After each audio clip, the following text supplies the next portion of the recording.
জি, আমরা তথ্যের ভিত্তিতে দুজনকে আটক করেছি এবং দুজনকেই আমরা এক্সরে করেছি।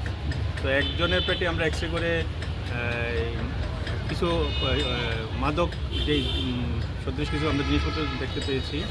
সেটা হলো এর আগেও আপনারা জানেন যে আমরা লবণচরে এভাবে আটক করেছিলাম মাদক। তো ওর ভিতরে পোটলা আকারে কিছু মাদকের এক্সরে রিপোর্ট পেয়েছি আমরা। তো এগুলা বের করার পরে আমরা কনফার্ম বলতে পারবো এই ভিতরে কী আছে, ইয়াবা আছে না অন্য কিছু। এখন আসলে বের করা না পর্যন্ত আমরা কনফার্ম আপনাদেরকে বলতে পারছি না যে কী ধরনের মাদক আছে আর কতগুলো আছে। বের করার পরে আপনাদেরকে আমরা ডিটেলস বলতে পারবো। এই যুবক এখন কোথায় নেওয়া হবে একে? এখন আমরা ওকে এই যে ওর এখন স্টুল বের হওয়ার জন্য ওষুধ খাওয়ানো হয়েছে। আমরা ডাক্তারের পরামর্শ নিয়েছি। ওকে বলেছে যে ভাত বা অন্য কিছু খাওয়াইলে ওর আস্তে আস্তে বেগ পাবে, তখন মাদকগুলো আস্তে আস্তে বের হয়ে যাবে।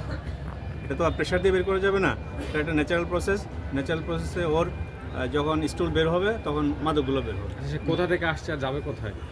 ও কক্সবাজার থেকে এসেছে, খুলনার উদ্দেশ্যে এসেছে। খুলনাতেই। জি জি।